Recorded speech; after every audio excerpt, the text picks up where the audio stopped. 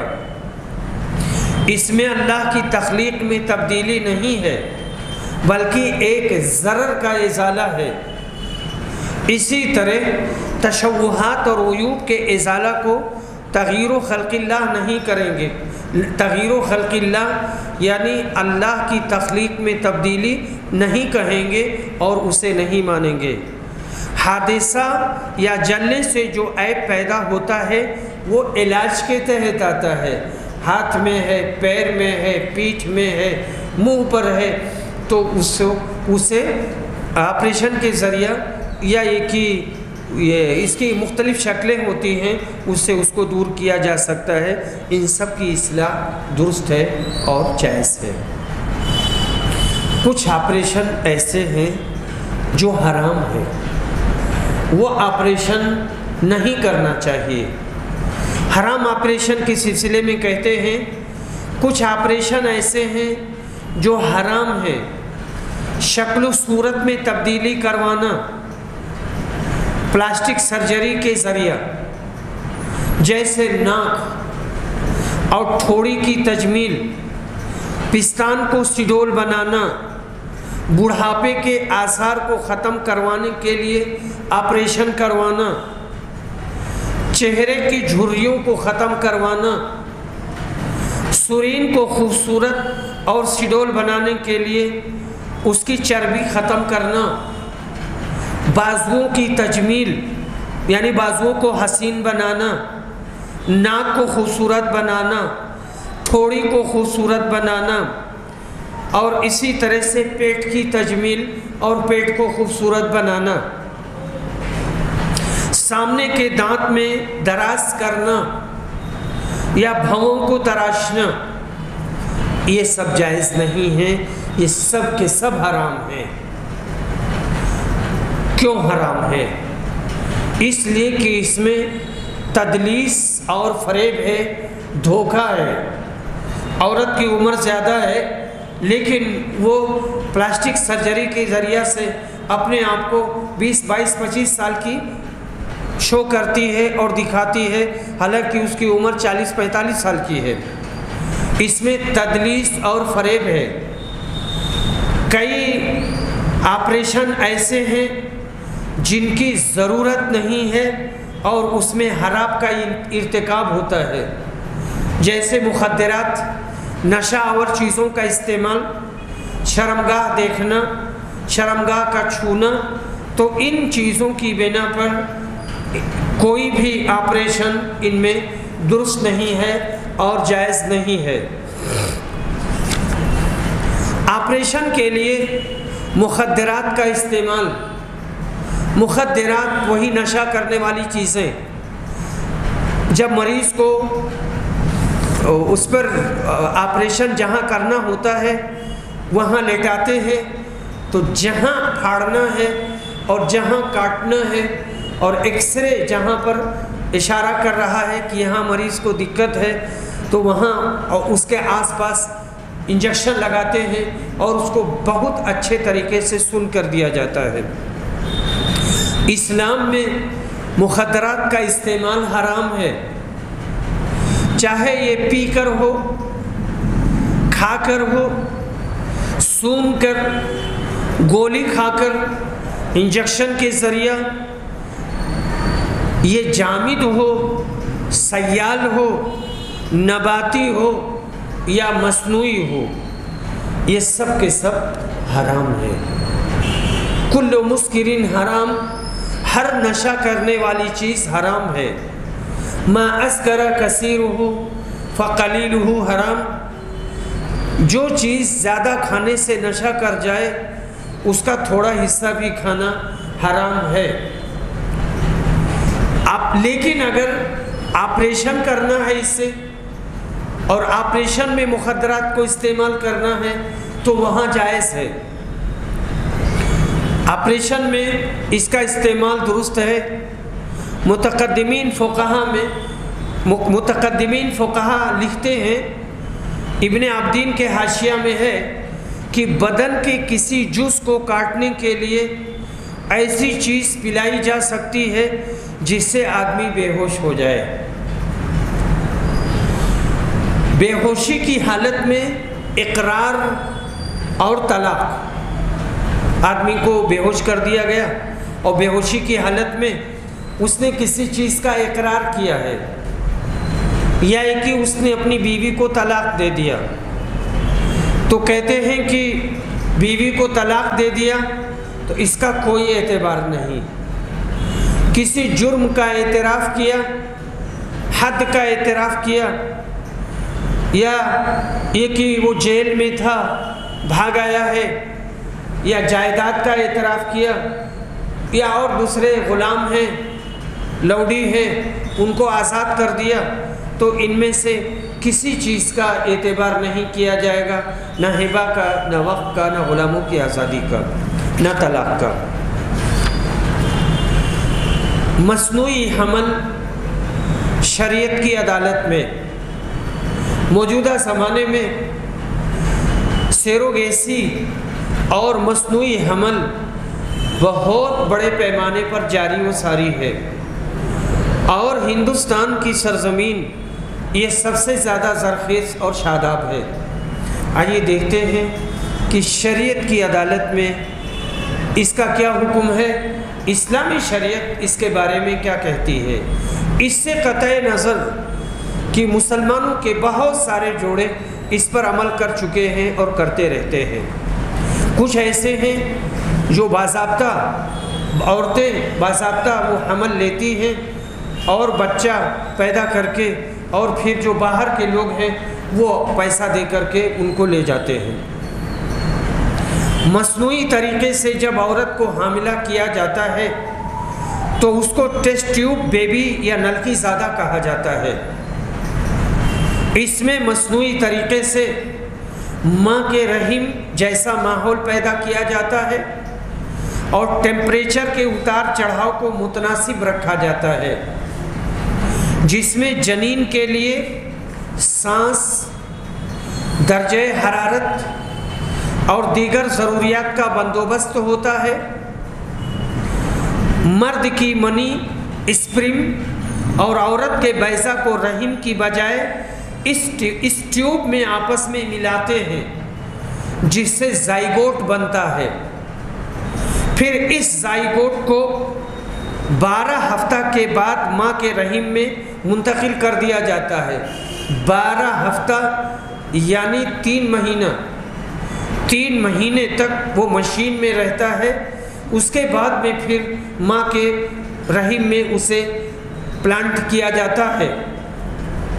اس طریقے سے پیدا ہونے والے بچے کو بیبی ٹیسٹ ٹیوب کہا جاتا ہے۔ اس کی مختلف شکلیں ہیں، ہم نے جو یہاں پر شکلیں لکھی ہیں ہم کوئی نہیں پڑھیں گے، صرف اسی شکل کو ہم بتا رہے ہیں جو اسلامی نقطۂ نظر سے جائز ہے۔ وہ یہ کہ شادی شدہ مرد اور عورت ہیں، کسی وجہ سے ان کے یہاں استقرار نہیں ہو رہا ہے، تو ایسی صورت میں ڈاکٹر مشورہ دیتا ہے کہ وہ مرد کی منی اور پھر عورت کا بویضہ، انڈا، دونوں کا یہاں پر زائگوٹ تیار کیا جائے اور اس کے بعد میں مخصوص طریقے سے اسے ان کے رحم میں پلانٹ کر دیا جاتا ہے۔ اس کی اپنی مخصوص شکلیں ہیں۔ اس میں نہ دوسرے مرد کا دخل ہے نہ دوسری عورت کا، تو یہ شکل جائز ہے۔ اس کے علاوہ ہمارے پاس 6 شکلیں اور ہیں جو حرام ہیں، اس تفصیل میں ہم نہیں جائیں گے۔ بیبی ٹیسٹ ٹیوب کی ضرورت کیوں؟ یا آپ لوگ چاہتے ہیں کہ سب کا تذکرہ کروں میں؟ تذکرہ کروں میں؟ ٹھیک ہے، تو ایک شکل تو یہ ہو گئی۔ دوسری کہتے ہیں شوہر کا نطفہ اور بیوی کا بیضہ ملا کر زائگوٹ کو کسی دوسری عورت کے رحم میں داخل کر دیا جاتا ہے، جو 9 ماہ کے بعد بچہ جنتی ہے۔ اسی کو سروگیسی یعنی کوکھ کرائے پر دینا بولتے ہیں۔ تیسری شکل میڈیکل سے تیار ٹیوب خرید کر کسی عورت کے رحم میں کاشت کر دیا جاتا ہے اور بچہ پیدا کروا لیا جاتا ہے، اس میں نہ باپ معلوم ہوتا ہے اور نہ ماں۔ نمبر 4، منی باپ کی ہوتی ہے، بیضہ کسی دوسری عورت کا، اور رحم بھی کسی دوسری عورت کی، یعنی سب الگ الگ ہیں، اور وہاں پر ان کو کاشت کر دیا جاتا ہے، پلانٹ کر دیا جاتا ہے۔ 5ویں شکل بیضہ اپنی بیوی کا، منی کسی دوسرے آدمی کا، اور رحم اپنی بیوی کا یا کسی دوسری عورت کا۔ نطفہ شوہر کا، بیضہ بیوی کا، اس کا زائگوٹ تیار کر کے شوہر کی دوسری بیوی کی رحم میں کاشت کرنا، دوسری بیوی کی رحم میں کاشت کرنا۔ اور اس میں 7ویں شکل ہے شوہر کا پانی یعنی منی اور بیوی کا بیضہ ہو، لیکن شوہر کی وفات کے بعد استعمال کیا جائے۔ بیبی ٹیوب کے بارے میں اسلام کا نظریہ، یہ 7 شکلیں ہوئیں۔ کہتے ہیں ابوت اور امومت کے لیے، ابوت کا رشتہ یعنی باپ کا رشتہ یا امومت ماں کا رشتہ، 3 شرطیں مطلوب ہیں۔ جب 3 شرطیں پائی جائیں گی تب ابوت اور امومت کا رشتہ قائم ہوگا۔ منی باپ کی ہو، بیضہ ماں کا ہو اور رحم ماں کا ہو۔ بیبی ٹیوب کی جو 7 شکلیں بیان کی گئی ہیں ان میں صرف پہلی شکل جائز ہے۔ بعض پاکستانی علماء سوکن کی کوکھ میں دوسری بیوی کا نطفہ رکھنے کو جائز قرار دیتے ہیں۔ اپنے ڈاکٹر صاحب تھے، مجھے یاد آتا ہے کہ ڈاکٹر فضل الرحمن صاحب بھی اس طرف اپنا میلان رکھتے تھے۔ باقی ساری شکلیں ناجائز ہیں۔ دوسری شکل میں رحم کسی غیر کا ہے۔ تیسری صورت میں منی اور بیضہ کا کچھ پتہ ہی نہیں کہ منی کس کی ہے اور بیضہ کس کا ہے۔ چوتھی شکل میں بیضہ غیر کا ہوتا ہے اور رحم بھی کسی غیر عورت کا۔ پانچویں صورت میں بیضہ بیوی کا ہوتا ہے پر منی غیر کا۔ چھٹی صورت میں منی شوہر کی ہوتی ہے اور بیضہ اپنی بیوی کا، لیکن رحم دوسری بیوی کا ہوتا ہے۔ یہ اسی کے بارے میں پاکستانی علماء، ان کی کتاب میرے پاس ہے، اور وہ کہتے ہیں کہ اس طرح کی شکل یہ بھی جائز ہوگی۔ 7ویں صورت میں نطفہ شوہر کا اور بیضہ بیوی کا ہوتا ہے، لیکن اس نطفہ کو شوہر کی وفات کے بعد بیوی کے رحم میں کاشت کیا جاتا ہے، پلانٹ کیا جاتا ہے۔ اس لیے یہ درست نہیں۔ کیوں؟ اس وجہ سے کہ رشتہ ختم ہو چکا ہے۔ جب تک بیوی زندہ تھی یا شوہر زندہ تھا، دونوں زندہ تھے، تب تک اسے استعمال کر سکتے تھے، لیکن جب انتقال ہو گیا شوہر کے انتقال کے بعد اب بیوی اسے استعمال نہیں کر سکتی۔ بیبی ٹیسٹ ٹیوب کی ضرورت کیوں پڑی؟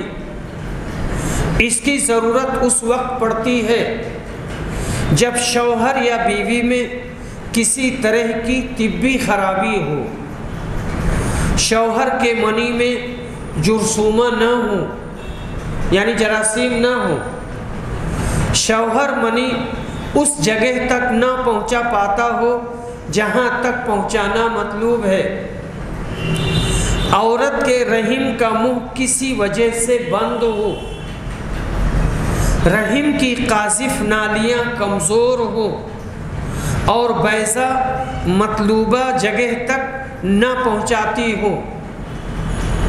اور اس کو ایک جرمن ڈاکٹر نے اس کے بارے میں تحقیق کی تھی اور اسی کے نام پر یہ نالی مشہور ہے لیکن اس وقت مجھے یاد نہیں آ رہا ہے۔ بے اولاد جوڑوں کے لیے یہ امید کی کرن ہے۔ اس کو قنات فالوب کہتے ہیں، اس کا نام فالوب تھا، قنات فالوب۔ بے اولاد جوڑوں کے لیے امید کی کرن ہے۔ سخت احتیاط کے ساتھ جائز ہے، یعنی جو شکلیں بتائی گئی ہیں ان کو سخت احتیاط کے ساتھ اس کو استعمال کر سکتے ہیں۔ ایک شکل یہ بھی آئی تھی ایک میگزین میں، اور میں نے اس کو پڑھا تھا لیکن میگزین کا نام اس وقت یاد نہیں ہے عربی میں، کہ جو فلسطین کے بہت سارے جوانوں کو قید میں ڈال دیا گیا تھا، اب بھی ہیں وہ لوگ، تو اس میں یہ مشورہ دیا گیا تھا کہ مصنوعی طریقے سے ان کی عورتوں کو حاملہ کر دیا جائے اور اس کا اعلان کر دیا جائے۔ تو اسی سلسلے میں یہاں چھوٹا سا نکتہ ہے، سزا یافتہ قیدیوں کی بیویوں کو مصنوعی طریقہ سے حاملہ کرنا، فلسطینی مجاہدین ان کا مادہ جیلوں سے لینا، ظاہر سی بات ہے جیل سے ان کا مادہ اور ان کی منی جیل سے لینا، اس کی تشہیر کرنا، اس کی تشہیر ضروری ہے۔ اگر تشہیر نہیں ہوگی تو پھر تو بہت بڑا الزام آ جائے گا، گھر پہ طوفان آ جائے گا۔ اور سماج کو بتانا کہ فلاں کی بیوی کو مصنوعی طریقہ سے اس کے شوہر کے مادہ سے حاملہ کیا گیا ہے، نطفہ قابل اعتماد ذریعہ سے لیا جائے۔ جہاں سے میں نے یہ معلومات لی ہے وہاں پر لمبی تفصیل ہے، یہ بھی کہا گیا ہے کہ ہلال احمر اس سلسلے میں مدد کرے، اور دوسرے جو میڈیکلز ہیں اور جن کا بڑا اہم کردار ہے وہ بھی اس سلسلے میں تعاون کریں۔ منی بینک کا قیام، اس کا قیام حرام ہے، اسلامی مملکت میں حرام ہے، کہیں بھی اس کا قیام جائز اور درست نہیں ہے۔ اس میں آوارگی کو فروغ دینا ہے اور حسب نسب کو خلط ملط کرنا ہے۔ لیکن عام طور سے ہر جگہ یہ پایا جاتا ہے، ہر جگہ پایا جاتا ہے، چاہے وہ خالص کافر ملک ہو، یورپ ہو، امریکہ ہو، یا کہ ایشیا کے ممالک ہوں، اور ممکن ہے کہ بہت سے اسلامی ممالک جو چھوٹے بڑے ہیں وہاں اس پر عمل نہ ہوتا ہو۔ فقہ اکیڈمی مکہ مکرمہ کا فیصلہ، فقہ اکیڈمی کا یہ اجلاس شیخ عبدالعزیز بن باز کی صدارت میں منعقد ہوا تھا، اور دنیا کے مختلف علاقوں سے آئے ہوئے علماء نے اس بابت اپنے اپنے مقالے پڑھے تھے۔ اکیڈمی نے مندرجہ ذیل فیصلہ کیا تھا۔ اکیڈمی دین کا جذبہ رکھنے والے افراد کو یہ نصیحت کرتی ہے کہ وہ اس طریقہ کو اختیار نہ کریں الا یہ کہ اس کی سخت ضرورت ہو، اور نطفوں اور زائگوٹ وغیرہ کو اختلاط سے محفوظ رکھا جائے۔ یہ ہے اکیڈمی کا فیصلہ اور نظریہ۔ اس حساس اور اہم مسئلہ کے سلسلے میں اللہ سے دعا ہے کہ یہ درست ہو۔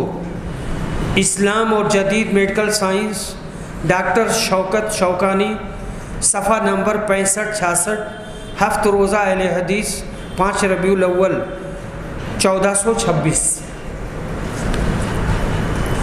شوہر کے انتقال کے بعد اس کی منی کا استعمال کرنا یہ جائز نہیں ہے۔ اس کے سلسلے میں تھوڑی سی بات ہم کر چکے ہیں۔ قال الشیخ الزرقہ الزوجیہ تنتہی بالوفات وعندئذ یکون التلقیح بنطفة من غیر زوج فی نطفة محرمہ۔ شیخ زرقہ کہتے ہیں کہ وفات سے زوجیت ختم ہو جاتی ہے، اور اس کے بعد میں پھر نطفے کا داخل کرنا یہ حرام تصور کیا جائے گا۔ مصنوعی دانتوں کی بابت وضو اور غسل، اگر دانتوں کو مستقل طور پر جام کر دیا گیا ہے اور ان کو آسانی سے نکالا نہیں جا سکتا، تو وضو اور غسل کے وقت ان کا نکالنا واجب نہیں ہوگا۔ یہ بات ختم ہو گئی۔ مصنوعی اعضاء پر وضو، اگر مصنوعی عضو کی بناوٹ اس طرح ہو کہ اس کا الگ کرنا بنا جراحی کے ممکن نہ ہو، آدمی انجینئر کے پاس جائے، ڈاکٹر کے پاس جائے، وہ اس کو پھر اس کا نٹ بولٹ کھول کر کے الگ کریں۔ کہتے ہیں کہ اگر مصنوعی عضو کی بناوٹ اس طرح ہو کہ اس کا الگ کرنا بنا جراحی کے ممکن نہ ہو، تو اس کی حیثیت اصلی عضو کی ہوگی اور اس پر غسل یا وضو میں پانی بہانا ضروری ہوگا۔ لیکن اگر اس کو آسانی سے الگ کرنا ممکن ہو تو اس کو الگ کر کے اصل حصے کو دھلیں گے۔ پلاسٹر اور پٹی پر مسح کرنا،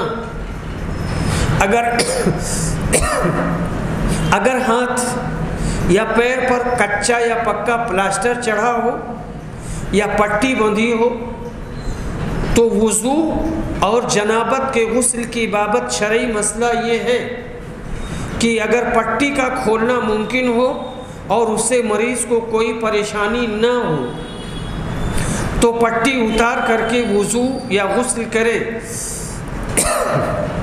لیکن اگر اس کا کھولنا ممکن نہ ہو تو اس پر مسح کرے۔ پلاسٹر پر غسل جنابت یا وضو میں آدمی مسح کرے گا۔ کیا انجیکشن لگاتے وقت خون نکلنے سے وضو ٹوٹ جائے گا؟ انجیکشن لگاتے وقت اگر خون نکل آیا اور آدمی وضو سے تھا تو اس سے وضو نہیں ٹوٹے گا۔ خون نکلنے سے وضو نہیں ٹوٹتا ہے۔ ہاں، اگر پاخانے کے راستے سے نکلتا ہے اگر پاخانے کے راستے سے یا پیشاب کے راستے سے کوئی بھی چیز نکلتی ہے تو وضو ٹوٹ جائے گا۔ باقی جسم کے کسی بھی حصہ سے اگر خون نکلتا ہے تو وضو نہیں ٹوٹے گا۔ صحابہ کرام ہمیشہ اپنے زخموں میں نماز پڑھا کرتے تھے۔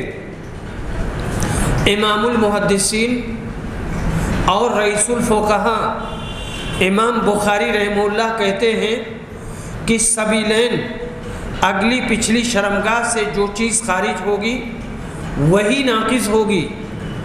انہوں نے بخاری میں یہ مسئلہ اس طرح بیان کیا ہے، اس کا ہو بہو ترجمہ میں نے یہاں پہ نقل کیا ہے۔ اس مسئلے کا بیان کہ قبل اگلی شرمگاہ اور دبر پچھلی شرمگاہ سے جو چیز خارج ہوگی وہ ناقص ہوگی۔ حسن بصری کہتے ہیں کہ مسلمان ہمیشہ اپنے زخموں میں نماز پڑھتے رہے ہیں۔ طاؤس، محمد بن عطا اور اہل حجاز کا ماننا ہے کہ بدن سے خون نکلنے سے وضو نہیں ٹوٹے گا۔ ابن عمر نے اپنا پھوڑا نچوڑا، اس سے خون نکلا، لیکن انہوں نے اس کے بعد وضو نہیں کیا۔ ابن ابی اوفا کے منہ سے خون آیا لیکن انہوں نے اپنی نماز پوری کر لی۔ فتح الباری جلد نمبر 1 صفحہ نمبر 38، میں نے فتح الباری کا حوالہ دے دیا اس لیے کہ فتح الباری ہی سے میں پڑھاتا ہوں۔ تو یہ مسئلہ آپ کے سامنے آیا کہ انجیکشن لگاتے وقت اگر آدمی باوضو تھا اور خون نکل آیا تو اس سے وضو نہیں ٹوٹے گا۔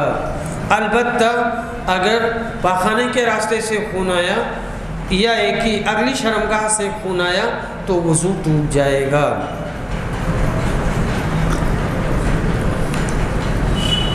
سونے چاندی کے مصنوعی اعضاء کی زکوٰۃ،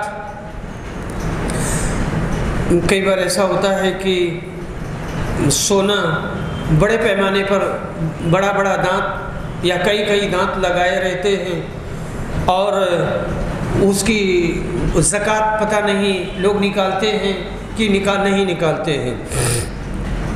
تو کہتے ہیں اگر آدمی کے بدن کا کوئی حصہ کسی وجہ سے سونے یا چاندی کا بنا ہوا ہے تو دوسرے سونا یا چاندی کو ملا کر زکوٰۃ دے دینا چاہیے۔ یہ احتیاط کا پہلو ہے کہ دے دینا چاہیے۔ مانے حیض گولیوں کا استعمال، اور اگر اس کی ضرورت ہے، کہیں پر بھی اس کی ضرورت ہے سونے کا کچھ لگانے کے لیے یا چاندی کا کچھ لگانے کے لیے تو اسے لگا سکتے ہیں، اس میں کوئی قباحت نہیں ہے۔ مانے حیض گولیوں کا استعمال روزہ رکھنے کے لیے، عمرہ کے لیے اور حج کے لیے۔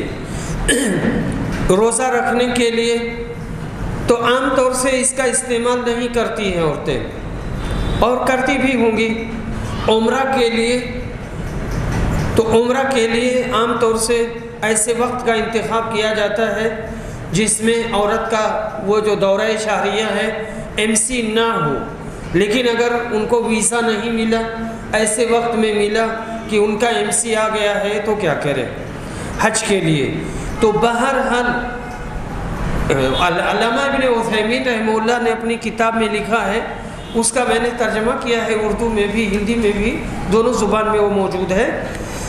تو انہوں نے لکھا ہے کہ میں نے اطباء سے پوچھا تو ان کا کہنا تھا کہ اصل تو یہی ہے کہ اس سے کوئی تعرض اور چھیڑ چھاڑ نہ کیا جائے، اسے اپنی حالت پہ رہنے دیا جائے، لیکن ضرورت پڑنے پر اسے روکا جا سکتا ہے، خاص طور سے حج میں ہے یا عمرہ میں ہے تو اسے روکا جا سکتا ہے تاکہ آسانی سے حج کی ادائیگی ہو جائے یا عمرہ کی ادائیگی ہو جائے۔ الٹرا ساؤنڈ کا استعمال بیماری کا پتہ لگانے کے لیے تو یہ جائز ہے، حمل کے جنس کا پتہ لگانے کے لیے یہ جائز نہیں ہے، اگرچہ اس کا بڑے پیمانے پر اس میں کرپشن ہوتا ہے اور غلط طریقے سے اس کو استعمال کیا جاتا ہے، لیکن بہرحال مسئلہ یہی ہے۔ اعضاء کی پیوند کاری کی شرعی حیثیت، اس کی 3 شکلیں ہیں۔ ٹرانسپلانٹیشن اسی کو کہتے ہیں، مصنوعی اعضاء سے پیوند کاری، مصنوعی اعضاء، حیوانی اعضاء سے پیوند کاری، انسانی اعضاء سے پیوند کاری، یہ 3 ہیں۔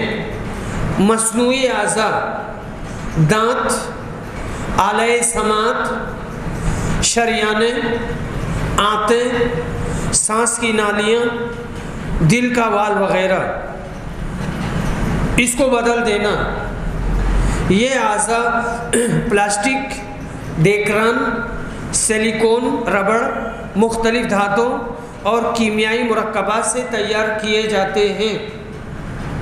دور جاہلیت میں ارفجہ کی ناک جنگ کلاب میں کٹ گئی تھی، انہوں نے چاندی کی ناک بنوائی، پر اس میں بدبو پیدا ہو گئی تھی تو رسول صلی اللہ علیہ وسلم نے سونے کی ناک بنانے کی اجازت دی تھی۔ یہ تو بات ہوئی مصنوعی اعضاء۔ حیوانی اعضاء سے پیوند کاری، یہ پیوند کاری بہت حد تک کامیاب ہے، جیسے انتڑی ناکارہ ہو گئی تو اس کی جگہ بکرے کی انتڑی کی پیوند کاری کر دی گئی اور لگا دی گئی۔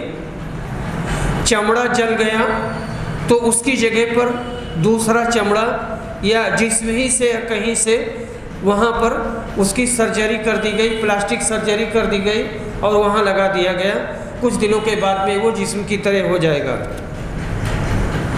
جانور کے چمڑے کی پلاسٹک سرجری کر دی گئی۔ یہاں پر کہتے ہیں کہ ڈاکٹر بنا حلال و حرام کی تمیز کے ہر اس جانور کے عضو کو لیتے ہیں جو زیادہ مفید اور کارآمد ہے۔ یہاں میں نے 2 پڑھا، ایک ہے مصنوعی اعضاء، یہ سب کو استعمال کر سکتے ہیں، اس میں کوئی دقت نہیں ہے۔ حیوانی اعضا ان کو بھی استعمال کر سکتے ہیں۔ حلال و حرام نہیں دیکھنا چاہیے، یہ دیکھنا چاہیے کہ مریض کی جان بچ جائے۔ تیسری شکل انسانی اعضا، اس کی 2 قسمیں ہوتی ہیں۔ آٹو ٹرانسپلانٹیشن، جسم کے کسی حصے کو دوسری جگہ لگانا، یہ ایک خاص اصطلاح ہے، اس لیے میں نے اسی کو بین ہی لکھا ہے۔ جسم کے کسی حصے کو دوسری جگہ لگانا، جسم کے اعضاء، بافتوں، نسیجوں کو ایک جگہ سے دوسری جگہ منتقل کرنا، جلد، بال اور ہڈیوں کو منتقل کرنا، یہ جائز ہے، اس کو کر سکتے ہیں۔ ہومو ٹرانسپلانٹیشن، نسیجوں یا اعضاء کو ایک جسم سے دوسرے جسم میں منتقل کرنا، جیسے گردہ اور قلب کی پیوند کاری۔ اب جیسے گردہ ہے نا، تو گردہ عام طور سے جیسے کسی نے ڈونیٹ کر دیا یا کسی کا ایکسیڈنٹ ہو گیا اور اس کو نکالا جا سکتا ہے فوری طور پہ، تو اسے نکال لینا چاہیے اور دوسرے مریض کو لگا دینا چاہیے۔ یا دل ہی ہے تو کہیں حادثہ ہوا اور کوئی آدمی ایسا ہے جس کو دل کی ضرورت ہے، اس میں بہت دقت ہے اور وہ مشین پر چل رہا ہے، اور فوری طور پر اس کا دل جہاں ایکسیڈنٹ ہوا ہے اس کا دل لے کر کے اور فوری طور پر آ کر کے اور آپریشن کر کے اور دل پلانٹ کر دینا۔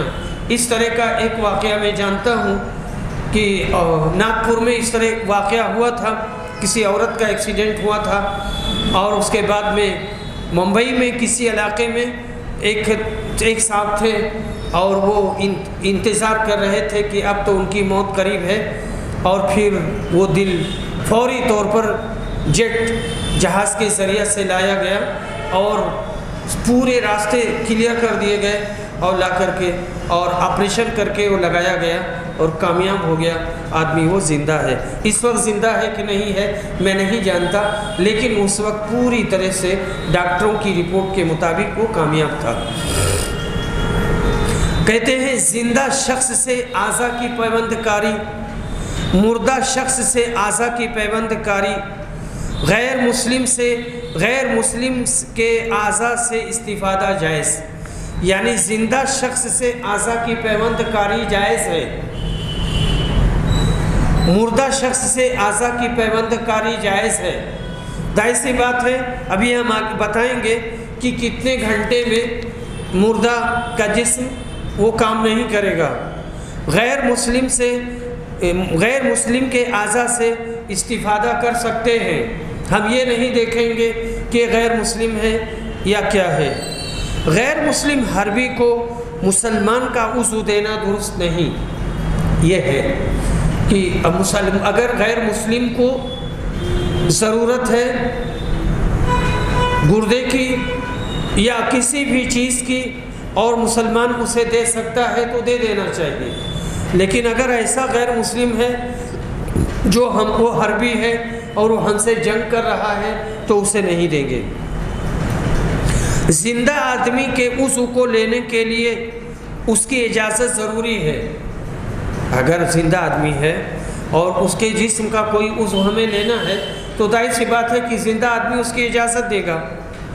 مردہ آدمی کا عضو حاصل کرنے کے لیے اس سے پیشگی اجازت ضروری ہے۔ اگر وہ اجازت دے گیا ہے، وصیت کر گیا ہے تو ٹھیک ہے، اور نہیں کر گیا ہے تو اس کا جو ولی ہے اس کی اجازت سے اس کے کسی بھی عضو کو لیا جا سکتا ہے۔ حادثہ کی صورت میں اس کے اولیاء اگر اجازت دے دیتے ہیں تو اس کے اعضاء کو لیا جا سکتا ہے۔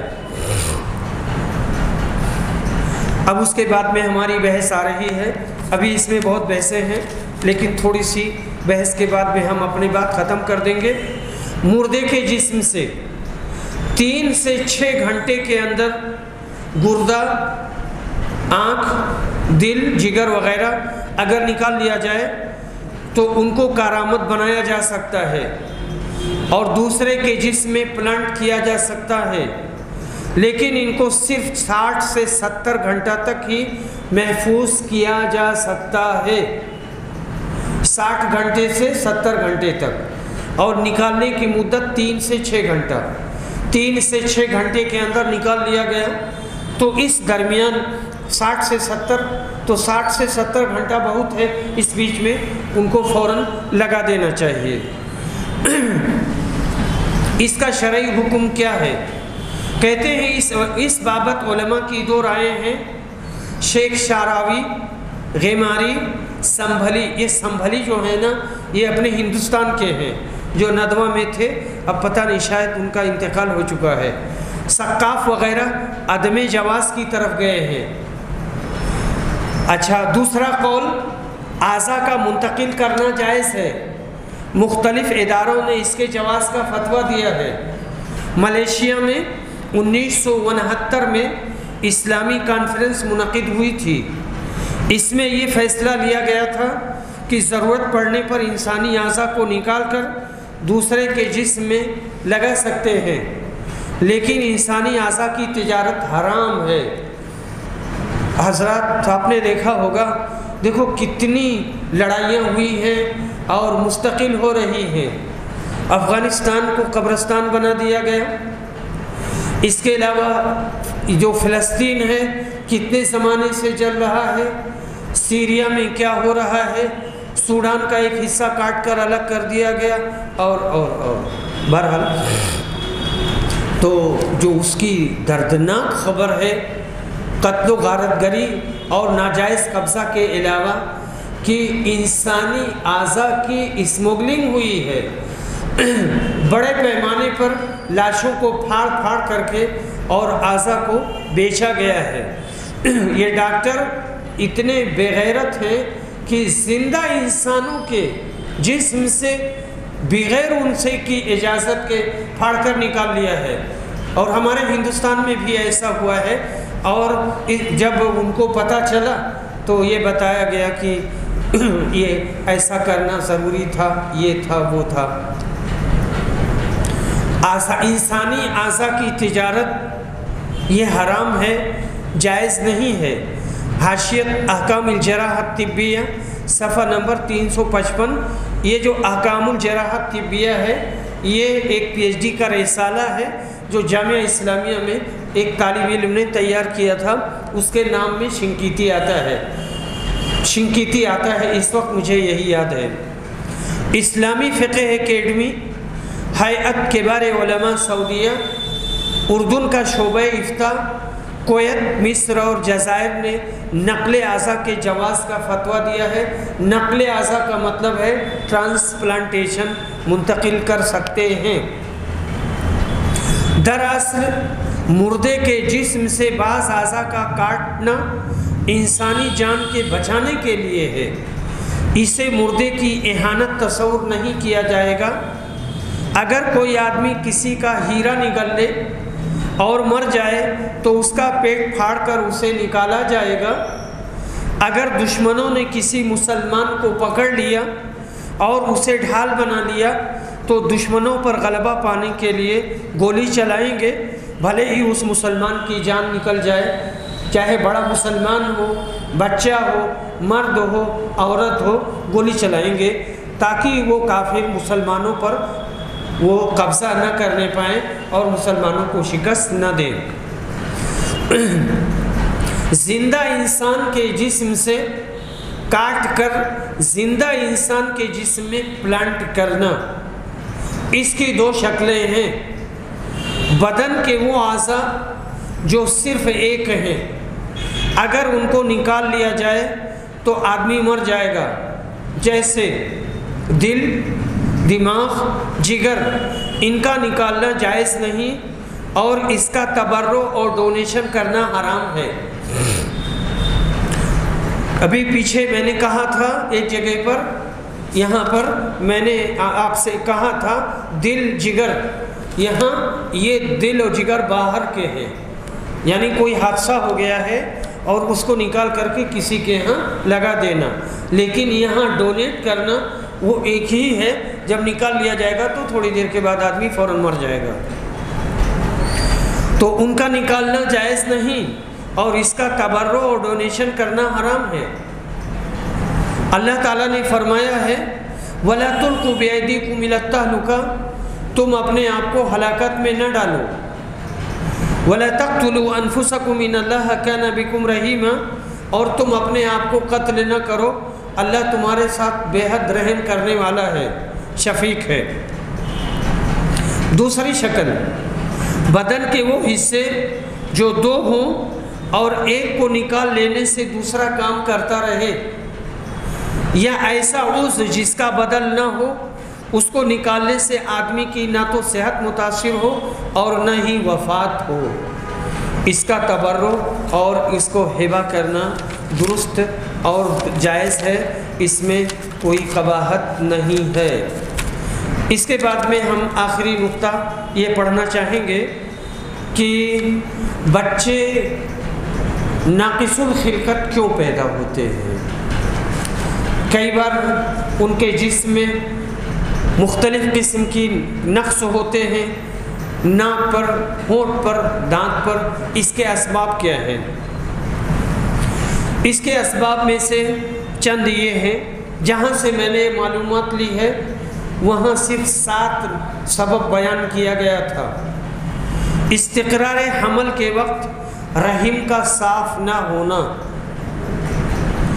استقرار کے وقت اگر رحم صاف نہیں ہے تو دقت ہو سکتی ہے۔ رحم میں غیر طبعی مواد اور اجزاء پیدا ہو جانا، رحم میں رسولی ہونا، حاملہ کا صفائی ستھرائی کا خیال نہ رکھنا، گندی و ناقص خوراک کا استعمال اور ماہواری میں خرابی کا ہونا، مانع حمل دواؤں کا استعمال، خاص طور سے استقرار حمل کے آگے یا پیچھے کے ایام میں۔ توہم پرست عورت بھی ایسے بچے کو جنم دے سکتی ہے جو صفائی کا خیال نہیں رکھتی اور گندے ماحول میں رہتی ہے۔ یہ مسائل بہت اہم ہیں، میں نے بیچ میں چھوڑ دیا ہے، پھر جب کبھی موقع ملے گا تو ہم آئیں گے اور دوسرے بھی لے کر آئیں گے اور ان مسائل کو پورا کریں گے۔ اللہ تعالیٰ سے دعا ہے کہ اللہ تعالیٰ ہمیں ان مسائل کو سمجھنے کی توفیق عطا فرمائے۔ وآخر دعوانا الحمد للہ رب العالمین۔